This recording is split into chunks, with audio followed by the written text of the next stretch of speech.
Hello guys, welcome back to my channel Futurize. അപ്പോൾ ഇന്ന് ഒരു എന്താ പറയുക, കുറച്ച് ഇൻഫോർമേറ്റീവും കുറച്ച് ഇമ്പോർട്ടൻ്റ് ആയിട്ടുള്ള വീഡിയോയിലാണ് ഞാൻ വന്നിരിക്കുന്നത്. സംഭവം വേറെ ഒന്നുമല്ല, ഞാൻ നാട്ടിൽ നിന്ന് വരാൻ നേരത്ത് എനിക്ക് മാത്രമല്ല പല ആൾക്കാർക്കും ഇതേപോലെ കുറേ ഡൗട്ട്സ് ഉണ്ടാവും. ഇപ്പോൾ ഇവിടെ വന്നിട്ട് ഒരു പാർട്ട് ടൈം ചെയ്ത് ഒരു ജോലി ചെയ്ത് നമുക്ക് നമ്മളെ ഫീസ് അടയ്ക്കാൻ പറ്റും. കാരണം നമ്മൾ വരുന്നത് നാട്ടിൽ നിന്നൊരു 20 lakhs. ഞാൻ വന്ന ടൈമിൽ 20 ആയിരുന്നു, കാരണം എല്ലാം കൂടെ എസ്റ്റിമേറ്റ് 20 വന്നു. പക്ഷേ ഇനി വരുന്ന എനിക്കന്ന് GIC എന്ന് പറഞ്ഞൊരു എമൗണ്ട് 6 lakh മാത്രം മതിയായിരുന്നു. പക്ഷെ ഇപ്പോൾ പുതിയ റൂൾ വന്നിട്ട് അതൊരു 12 ലക്ഷം 12 lakhs എന്നിലോട്ടായിട്ടുണ്ട്. അതുകൊണ്ടൊക്കെ തന്നെ എന്താ പറയുക, എമൗണ്ട് എന്തെങ്കിലും കൂടിയിട്ടുണ്ടാവും. സോ നമ്മളെ GIC വെച്ച് മാത്രം നമ്മളെ ഫീസ് എന്തെങ്കിലും തീർക്കാൻ പറ്റത്തില്ല. എങ്ങനെ പോയാലും നമ്മൾ പാർട്ട് ടൈം ചെയ്തിട്ട് നമ്മൾ ചെയ്തേ പറ്റുള്ളൂ. പിന്നെ ഇവിടെ വന്നിട്ട് നമ്മൾ GIC എന്ന് വെച്ചാൽ നമ്മൾ ഒരു 1 year ചിലവ്, 1 yearനുള്ള ഒരു ചിലവ് മാത്രമാണ്. നമ്മളെ റെൻറ്റ്, നമ്മളെ ഗ്രോസറീസും കാര്യങ്ങളെല്ലാം നോക്കാനുള്ള ഒരു ചിലവ് മാത്രമാണ് ഈ GIC എന്ന് പറയുന്നത്. അപ്പോൾ നമ്മൾ ഫീസ് അടയ്ക്കണമെങ്കിൽ നമ്മൾ പാർട്ട് ടൈം ചെയ്തേ പറ്റുള്ളൂ. അതുകൊണ്ട് പിന്നെ എൻ്റെ ഒരു എക്സ്പീരിയൻസ്, എനിക്ക് ഡൗട്ട് വന്ന സംഭവം ഇതാണ്. എനിക്ക് കറക്റ്റ് അറിയത്തില്ലായിരുന്നു. ഞാൻ നാട്ടിൽ നോക്കിയപ്പോൾ തന്നെ ഞാൻ വിചാരിച്ചു പാർട്ട് ടൈം ചെയ്ത് നമുക്ക് ഫീസ് അടയ്ക്കാമെന്ന്. പക്ഷേ നമ്മൾ വിചാരിക്കുന്ന കണക്കല്ല കാര്യങ്ങൾ. വേറൊന്നുമില്ല, ഇപ്പോൾ ഓരോ ആൾക്കാർക്ക് ഓരോ രീതിയാണ്. ഇപ്പോൾ ഞാൻ ഇവിടെ വന്നിട്ട് എനിക്ക് 4 മാസം കഴിഞ്ഞിട്ടാണ് ജോലി കിട്ടിയത് തന്നെ. അപ്പോൾ 4 മാസം എനിക്ക് വെറുതെ പോയി. ആ 4 മാസം വർക്ക് ചെയ്യാൻ പറ്റിയെങ്കിൽ കുറച്ചും കൂടെ നല്ലതായിരുന്നു. അപ്പോൾ വന്ന ഉടനെ എന്തായാലും ജോലി കിട്ടത്തില്ല. പക്ഷേ ചില ആൾക്കാർക്കൊക്കെ വന്ന ഉടനെ 1 മാസത്തിൻ്റെ ഉള്ളിൽ കിട്ടാറുണ്ട്. 1 മാസം, അതൊക്കെ ഒരു ലക്ക് അനുസരിച്ചിരിക്കും. പല ആൾക്കാരുടെ ലക്ക് അനുസരിച്ചിരിക്കും ജോലി കിട്ടുന്ന കാര്യങ്ങളൊക്കെ. ഫസ്റ്റ് ഇയർ ഫീ എല്ലാം അടച്ചിട്ടായിരിക്കുമല്ലോ വരുന്നത്. അപ്പോൾ നമ്മൾ സെക്കൻഡ് സെമ്മിൻ്റെ ഫീ എനിക്ക് അടയ്ക്കാനുള്ള ടൈമായി. ഞാൻ കറക്റ്റ് പറയുകയാണെങ്കിൽ ഒരു ഏപ്രിൽ ടൈം ആയപ്പോൾ എനിക്ക് അതിൻ്റെ അടുത്ത ഫീസ് അടയ്ക്കാനുള്ള ടൈമായി. അപ്പോൾ ആ ടൈമിൽ എനിക്ക് ഇതേപോലെ ഫീസ് അടയ്ക്കാനുള്ള ടൈമായി. എനിക്ക് എൻ്റെ ഫീസ് അടയ്ക്കുന്ന ടൈം, ഇപ്പോൾ ഞാൻ ഇവിടെ വന്നത് ഡിസംബറിലാണ്. എൻ്റെ ക്ലാസ് തുടങ്ങിയത് ജനുവരിയാണ് ക്ലാസ് തുടങ്ങിയത്. പക്ഷേ എന്തായാലും എനിക്ക് അടുത്ത ഫീസ് അടയ്ക്കേണ്ട ടൈം, എൻ്റെ ഡെഡ് ലൈൻ എന്ന് പറയുന്നത് ഓഗസ്റ്റ് ആയിരുന്നു. അപ്പോൾ എനിക്ക് ജോലി കിട്ടിയത് എൻ്റെ 4 മാസം കഴിഞ്ഞിട്ടാണ്. ഒരു മെയ് ഫസ്റ്റ് സംതിങ്ങാണ് മെയ് ഫസ്റ്റ് വീക്കിലാണ് എനിക്ക് ജോലി കിട്ടിയത്. അപ്പോൾ മെയ് തൊട്ടുള്ള വർക്ക് എല്ലാം കൂടെ കൂട്ടിയാൽ തന്നെ എനിക്ക് എൻ്റെ ഓഗസ്റ്റിലുള്ള ഫീസ് എനിക്ക് അടച്ചെടുക്കാൻ പറ്റില്ല. കാരണം ഓഗസ്റ്റിലെ ഫീസ് ഏകദേശം ഒരു ഒരു 9,000 കനേഡിയൻ ഡോളേഴ്സ് വരുന്നുണ്ട്. അപ്പോൾ ആ ടൈമിൽ എങ്ങനെ പോയാലും പാടാണ്. GIC എടുത്ത് അടയ്ക്കാൻ പറ്റില്ല. കാരണം എനിക്കിവിടെ വരാൻ നേരത്ത് $10,200 കനേഡിയൻ ഡോളേഴ്സ് ആയിരുന്നു ഉള്ളത്. അപ്പോൾ ഈ $10,200 അല്ല ഇനി തൊട്ട് വരാനുള്ള സ്റ്റുഡൻസിന് കിട്ടുന്നത്. കാരണം അവർ GIC കൂട്ടി 12 lakh സംതിങ് ആക്കി. ഞാൻ വന്ന ടൈമിൽ 6 lakh ആയതുകൊണ്ടാണ് 10,000. ഇനി വരുന്ന ആൾക്കാർക്ക് 20,000 സംതിങ് ഇട്ടിട്ട് വേണം, അവർ GIC ഇട്ടിട്ട് വേണം അവർക്ക് ഇവിടെ വരാൻ പറ്റത്തുള്ളൂ. അതുകൊണ്ടൊക്കെ തന്നെ ഇനി വരുന്ന കാര്യങ്ങൾ അറിഞ്ഞുകൂടാ. അപ്പോൾ എൻ്റെ ഒരു എക്സ്പീരിയൻസ് പറയാം. എൻ്റെ ഇപ്പോൾ 10,200 കനേഡിയൻ ആയിരുന്നു ഉണ്ടായിരുന്നത്. അപ്പോൾ നമുക്ക് ഈ 10,200 ഉണ്ടെങ്കിൽ തന്നെ ഇത്രയും നമുക്ക് പെട്ടെന്ന് എടുക്കാൻ പറ്റത്തില്ല. കാരണം ഇതിലൊരു ലിമിറ്റുണ്ട്. ഓരോ മാസവും എനിക്ക് കിട്ടുന്നതെന്ന് വെച്ചാൽ 730 കനേഡിയൻ ഡോളറാണ് എനിക്ക് ഒരു മാസം കിട്ടുന്നത്. അപ്പോൾ ആ ഒരു മാസം 730 വെച്ച് കിട്ടുന്നതിൽ നമ്മളൊരു സംതിങ് 450 450 നമ്മൾ റെൻറ്റിന് പോവും. പിന്നെ ബാക്കി ഗ്രോസറി ഒരു 150-200 അടുപ്പിച്ച് നമ്മളെ ഗ്രോസറി എങ്ങനെ പോയാലും നമ്മളാവും. പിന്നെ എത്രയൊക്കെ മാക്സിമം നോക്കിയാലും ഒരു $100 എന്തായാലും ഗ്രോസറീസിന് പോവും.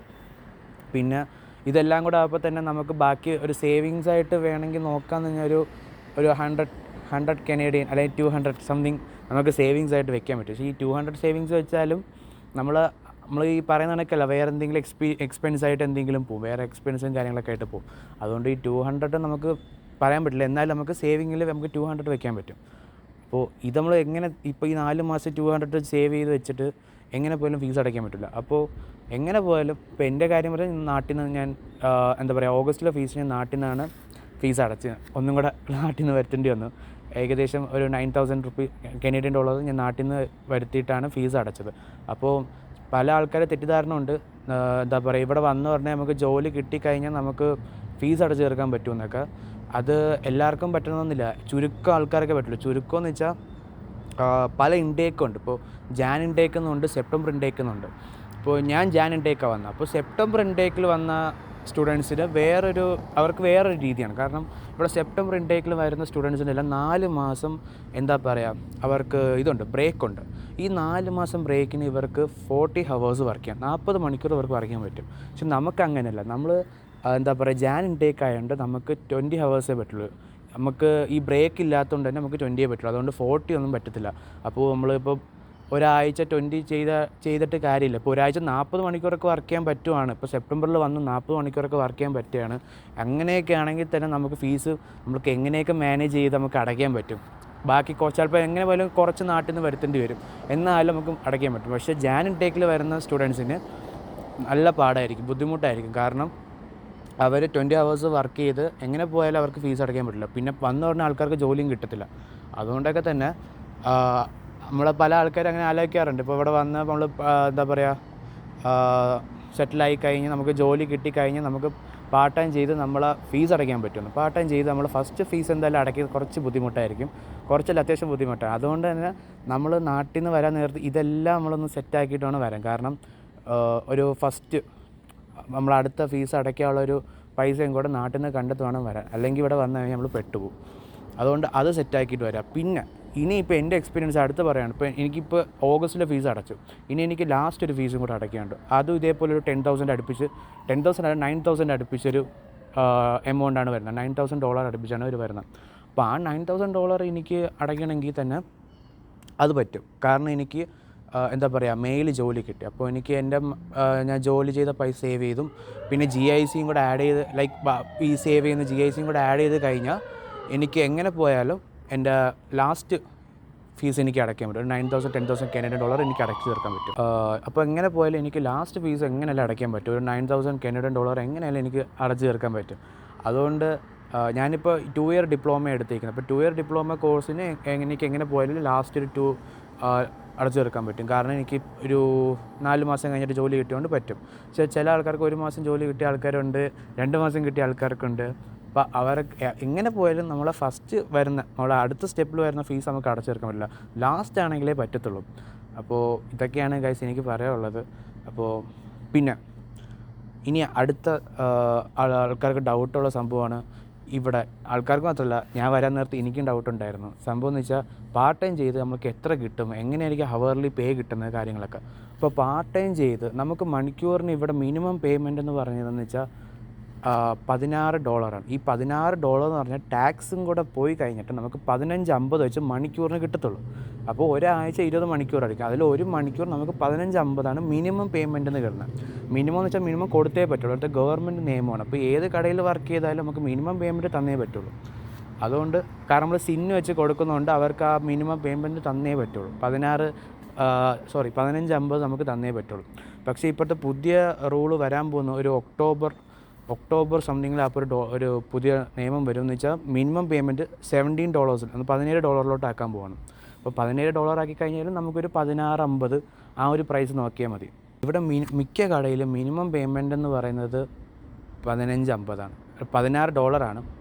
അത് നമുക്ക് ടാക്സ് എല്ലാം കഴിഞ്ഞിട്ട് 15.50 കിട്ടുന്നത്. അതുകൊണ്ട് എല്ലാവർക്കും മിനിമം എല്ലാവർക്കും കിട്ടുന്ന ആ ഒരു എമൗണ്ട് ആയിരിക്കും. ചില ആൾക്കാർക്ക് കൂട്ടി കിട്ടിയാൽ അത്രയും നല്ലതായിരിക്കും. ചില ആൾക്കാർക്ക് $19 $19 വെച്ച് കിട്ടാറുണ്ട് പാർട്ട് ടൈം. മാക്സിമം ഒരു 19-20 ഈ പാർട്ട് ടൈമിന് കിട്ടുന്നത്. അധികമൊന്നും പ്രതീക്ഷിക്കണ്ട, കാരണം ഇവിടെ അങ്ങനെ ആരും കൊടുക്കത്തില്ല. മിനിമം പേയ്മെൻ്റ് ആയിരിക്കും സ്റ്റാർട്ടിങ്ങിൽ മിക്ക എംപ്ലോയീസിനും കൊടുക്കാറ്. പിന്നെ അവരിപ്പം നല്ലോണം വർക്ക് ചെയ്യുന്നുണ്ട്, അവൻ ഇഷ്ടപ്പെടുവാണെങ്കിൽ ചിലപ്പോൾ അവർ കൂട്ടും, ഒരു 19 അല്ലെങ്കിൽ ഒരു $18 ആക്കും. ഈ 18 കിട്ടിയാലും നമ്മുടെ ടാക്സ് പോയിട്ട് ഒരു 17 16 ആ ഒരു റേഞ്ചേ കിട്ടത്തുള്ളൂ. പിന്നെ ഈ പോയ പൈസ എല്ലാം നമുക്ക് ഫയൽ ചെയ്യാൻ പറ്റും. അപ്പോൾ ഈ ടാക്സിന് പോകുന്ന പൈസ എല്ലാം നമുക്ക് ടാക്സ് ഫയൽ ചെയ്യാൻ പറ്റും. ടാക്സ് ഫയൽ എന്ന് വെച്ചാൽ നമ്മൾ ഇതെല്ലാം കഴിഞ്ഞിപ്പോൾ ഞാൻ ഇപ്പോൾ ജാൻ ഇൻടേക്കിൽ വന്നിട്ട് ഞാൻ ഇപ്പോൾ ഇത്രയും നാൾ വർക്ക് ചെയ്തു. അടുത്ത ഏപ്രിലാപ്പോൾ എനിക്ക് എൻ്റെ വെൽക്കം ടാക്സ് എന്ന് പറഞ്ഞ ടാക്സ് ഉണ്ട്. പിന്നെ ഇത്രയും നാൾ ഞാൻ ടാക്സ് എന്തിനൊക്കെ ടാക്സ് കൊടുത്തു അതെല്ലാം എനിക്ക് വെച്ചിട്ട് എനിക്ക് ടാക്സ് ഫയൽ ചെയ്യാൻ പറ്റും. ടാക്സ് ഫയൽ ചെയ്ത് കഴിഞ്ഞാൽ എനിക്ക് അതിൽ നിന്നൊരു എമൗണ്ട് കിട്ടും, വെൽക്കം ടാക്സിൻ്റെ എമൗണ്ട് കിട്ടും. പിന്നെ ഇപ്പോൾ ജോലിക്ക് പോകുന്ന ഈ ടാക്സ് ആ പോയ ടാക്സ് അതേപോലെ കിട്ടത്തില്ലെങ്കിലും നമുക്ക് അത്യാവശ്യം എമൗണ്ട് നമുക്ക് തിരിച്ച് കിട്ടും. അപ്പോൾ റിട്ടേൺ ഉണ്ട്, ടാക്സ് റിട്ടേൺ സംഭവം പരിപാടിയൊക്കെ ഇവിടെ സ്കീമും കാര്യങ്ങളൊക്കെ ഉണ്ട്. അതുകൊണ്ട് അതെല്ലാവരും കറക്റ്റായിട്ട് ഇവിടെ വന്നു കഴിഞ്ഞാൽ അതിനെക്കുറിച്ചൊക്കെ നമ്മൾ നോക്കുക, ശ്രദ്ധിക്കുക. കാരണം ഇതൊക്കെ നേരത്തെ ചെയ്ത് കഴിഞ്ഞാൽ നേരത്തെ കിട്ടും, അങ്ങനത്തെ രീതി. വെൽക്കം ടാക്സ് എന്ന് വെച്ചാൽ വന്ന ഉടനെ കിട്ടും. പക്ഷെ ഞാൻ അത് അപ്ലൈ ചെയ്തില്ല, കാരണം ടാക്സ് ഫയൽ ചെയ്തില്ല. കാരണം നമ്മളിപ്പോഴേ ഈ വന്നു പറഞ്ഞ ജാന് വന്ന ഏപ്രിലിൽ നമുക്ക് അപ്ലൈ ചെയ്യാൻ പറ്റും. പക്ഷേ ഞാൻ അപ്ലൈ ചെയ്തില്ല, വെൽക്കം ടാക്സ് ഞാൻ അപ്ലൈ ചെയ്തില്ല. കാരണം എന്ന് വെച്ചാൽ അത് ചെയ്ത് കഴിഞ്ഞാൽ നമുക്ക് മന്ത്ലി കുറച്ച് എമൗണ്ട് കുറച്ച് കുറച്ചായിട്ട് അടുത്ത ഏപ്രിൽ വരെ കുറച്ച് എമൗണ്ട് ആയിട്ട് വരും. പക്ഷേ ഞാൻ വിചാരിച്ചു അതിനേക്കാട്ടും നല്ലത് അടുത്ത എമൗണ്ട് ആയപ്പോൾ ലൈക്ക് കറക്റ്റ് എത്രയാണോ അത്രയും ഹ്യൂജ് എമൗണ്ട് നമുക്ക് കിട്ടും. പിന്നെ ഇപ്പോൾ ഇത്രയും വർക്ക് ചെയ്ത ടാക്സിൻ്റെ എമൗണ്ട് നമുക്ക് കിട്ടും. അപ്പോൾ അതാണ് ടാക്സ് ഫയലിൻ്റെ സംഭവം. പിന്നെ ഞാനിപ്പോൾ എൻ്റെ ഒരു എക്സ്പീരിയൻസ് പറയാം. ഞാൻ ഇപ്പോൾ വെൻഡീസിലാണ് വർക്ക് ചെയ്യുന്നത്. അപ്പോൾ വെൻഡീസിൽ വർക്ക് ചെയ്തിട്ട് എനിക്ക് എത്രയാണ് കിട്ടുന്നത്, അപ്പോൾ വെൻഡീസിൽ വർക്ക് ചെയ്തിട്ട് എനിക്ക് എത്ര സാലറിയാണ് കിട്ടുന്നത് പെർ മന്ത്. പക്ഷേ പെർ മന്ത് എന്ന് പറയുമ്പോൾ ഇവിടെ ബൈ വീക്കിലിയാണ് നമ്മുടെ സാലറി ക്രെഡിറ്റ് ആവുന്നത്. അപ്പോൾ ബൈ വീക്കിലി സാലറി ക്രെഡിറ്റ് ആകുമ്പോൾ ഇപ്പോൾ എനിക്ക് കിട്ടുന്ന സാലറി എന്ന് വെച്ചാൽ $673 എനിക്ക് എന്താ പറയുക ബൈ വീക്കിലി കിട്ടുന്നത്. അപ്പോൾ ഒരു നാലാഴ്ച കൂടപ്പോൾ എനിക്കൊരു 1300 സംതിങ് ലൈക്ക് അടുപ്പിച്ച്. അത് കൂടിയും കുറഞ്ഞിരിക്കും. ഈ പേ കിട്ടുന്ന കൂടിയും കുറഞ്ഞിരിക്കും. ചിലപ്പോൾ എനിക്കത് ഹവേഴ്സ് കൂടുന്നതനുസരിച്ച് എനിക്ക് കിട്ടും.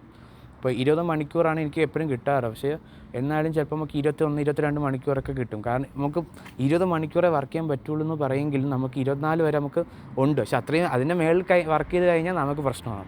അപ്പോൾ 20 മണിക്കൂറാണ് നമ്മൾ സേഫ് സോൺ. അപ്പോൾ 20 വരെ നമ്മൾ വർക്ക് ചെയ്യാൻ പാടുള്ളൂ ശരിക്കും. അപ്പോൾ ഇതൊക്കെയാണ് എന്താ പറയുക. ഇപ്പോൾ എൻ്റെ സാലറിനെ കുറിച്ചായാലും ഇപ്പോൾ നമുക്ക് പാർട്ട് ടൈം ചെയ്ത് നമുക്ക് ഫീസ് അടയ്ക്കാൻ പറ്റുമെന്ന് ചോദിച്ചാലും എല്ലാത്തിനുള്ളൊരു എന്താ പറയുക ഒരു ഡീറ്റെയിൽഡ് ആയിട്ടുള്ളൊരു വീഡിയോ ആണ് നിങ്ങൾക്ക് ഷെയർ ചെയ്യുന്നത്. അപ്പോൾ നിങ്ങൾക്ക് ഈ വീഡിയോ ഇഷ്ടപ്പെട്ടെന്ന് ഞാൻ വിചാരിക്കുന്നു. ഇതെന്തായാലും ഇൻഫോർമേറ്റീവ് ആയിട്ടുള്ള വീഡിയോ ആയിട്ടാണ് എനിക്ക് തോന്നുന്നത്. കാരണം എനിക്ക് വരാൻ നേരത്ത് ലൈക്ക് ഇങ്ങനത്തെ ഒരു വീഡിയോ ലൈക്ക് കണ്ടെങ്കിൽ കൊള്ളായിരുന്നു. ലൈക്ക് ഞാൻ കണ്ടില്ല ഇങ്ങനത്തെ നല്ലൊരു ലൈക്ക് ഓപ്പണായിട്ട് പറഞ്ഞിട്ട്. അപ്പോൾ ഞാൻ വിചാരിച്ചു ഞാൻ അവിടെ വന്നിട്ട് ലൈക്ക് നിങ്ങളെ സപ്പോർട്ട് ചെയ്യാമല്ലോ. അപ്പോൾ എനിക്ക് ഈ വരി കൂടെ എനിക്ക് സപ്പോർട്ട് ചെയ്യാം.